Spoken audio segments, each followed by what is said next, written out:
নমস্কার সবাইকে, রকমারি রান্নাঘরে আরও একটা দারুণ স্বাদের রেসিপিতে আপনাদের সবাইকে স্বাগত।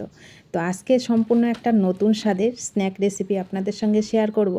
এই স্ন্যাকটা খেতে দারুণ হয়, দেখতে যেমন লোভনীয় লাগছে না, খেতে দারুণ লাগে। সন্ধ্যাবেলা চায়ের সঙ্গে তো একেবারে জমে যায়। হঠাৎ কোনো বাড়িতে গেস্ট আসলো, ছোটো মোটো কোনো পার্টি, তখন কিন্তু আপনারা এই সুন্দর মুচমুচে পকোড়াগুলো তৈরি করে খেতে পারেন। খুবই মজার, একদম অন্যরকম। অনেক রকম পকোড়া তো আপনারা খেয়েছেন, কিন্তু এই পকোড়ার স্বাদটা হয় সম্পূর্ণ অন্যরকম। খুবই মজার এই পকোড়াটা। সামান্য দুটো উপকরণ দিয়ে এই পকোড়াগুলো কিন্তু যখন তখন বানিয়ে নেওয়া যায়। আর যাকে খাওয়াবেন সে প্রশংসা করতে বাধ্য যে এই পকোড়াগুলো কী দিয়ে বানিয়েছেন। সেই রেসিপিটাই আপনার কাছে জানতে চাইবে যে কী করে বানালেন এত সুন্দর একটা পকোড়া। তো সেটাই আজকে আপনাদের সঙ্গে শেয়ার করব। আশা করি সবারই ভালো লাগবে। সবাই সাথে থাকুন এই সুন্দর রেসিপিটা শেষ পর্যন্ত দেখার জন্য।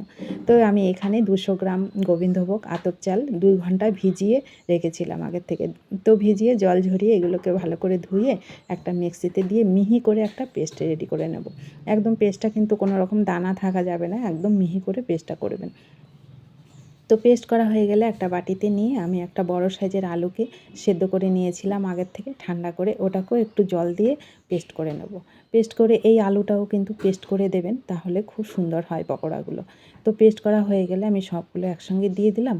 এবারে 1 চামচ ম্যাগি মশলা দিলাম, হাফ চামচের থেকে একটু বেশি চাট মশলা দিলাম, সামান্য একটু চিনি দিলাম, হাফ চামচ জিরা দিলাম, গোটা জিরা, আর একটু লঙ্কার গুঁড়ো দিলাম, সবশেষে একটু লবণ, আর একটু হাফ চামচের থেকে একটু কম বেকিং পাউডার দিলাম। সবশেষে একটু ধনেপাতা দিয়ে এগুলোকে কিছুক্ষণ ধরে ফেটাতে হবে। খুব ভালো ফেটানো হলে পকোড়াগুলো কিন্তু খুব সুন্দর সফট হয় এবং মুড়মুড়ে হয়। তো ভালো করে একটু 2 মিনিট টাইম নিয়ে এগুলোকে ভালো করে একটু ফেটিয়ে নেবেন। খুব মুচমুচে মুড়মুড়ে হয় এই পকোড়াগুলো এইভাবে যদি ফেটিয়ে করা যায়। তো ফেটানো হয়ে গেলে আর এই ব্যাটারটা একটু ঘন করার চেষ্টা করবেন আপনারা। আমার ব্যাটারটা একটু পাতলা হয়ে গেছে জলটা একটু দেওয়ার জন্য, কিন্তু খেতে দারুণ লেগেছে। আলাদা করে যে একটু চালের গুঁড়ো মিশাবো সেটাও হবে না, তাহলে স্বাদটা একটু অন্যরকম হয়ে যাবে। যার জন্য এইভাবেই করেছি, কিন্তু খেতে দারুণ লেগেছে।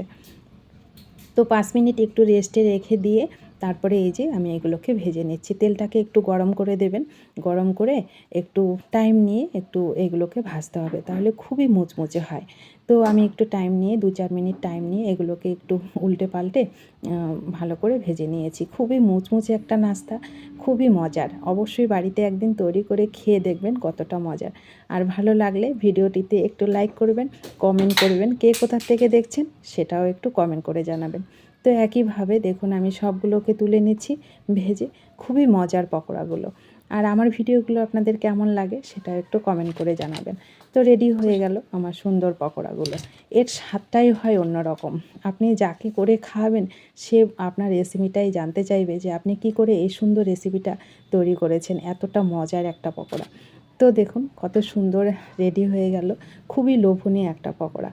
তো ইউটিউব থেকে দেখলে ইউটিউব চ্যানেলটা একটু সাবস্ক্রাইব করে দেবেন। যারা সাবস্ক্রাইব করেছেন তাদেরকে অসংখ্য ধন্যবাদ। তো ভালো থাকবেন সবাই, সুস্থ থাকবেন। সুন্দর পকোড়াগুলো বাড়িতে তৈরি করে খেয়ে ছোট্ট করে একটু কমেন্ট করবেন। ভিডিওটি ভালো লাগলে সবাইকে একটু শেয়ার করে দেবেন, সবাই যেন এই সুন্দর পকোড়াটি বাড়িতে তৈরি করে খেতে পারে। তো দেখা হচ্ছে পরবর্তী ভিডিওতে। সবাই ভালো থাকুন, সুস্থ থাকুন।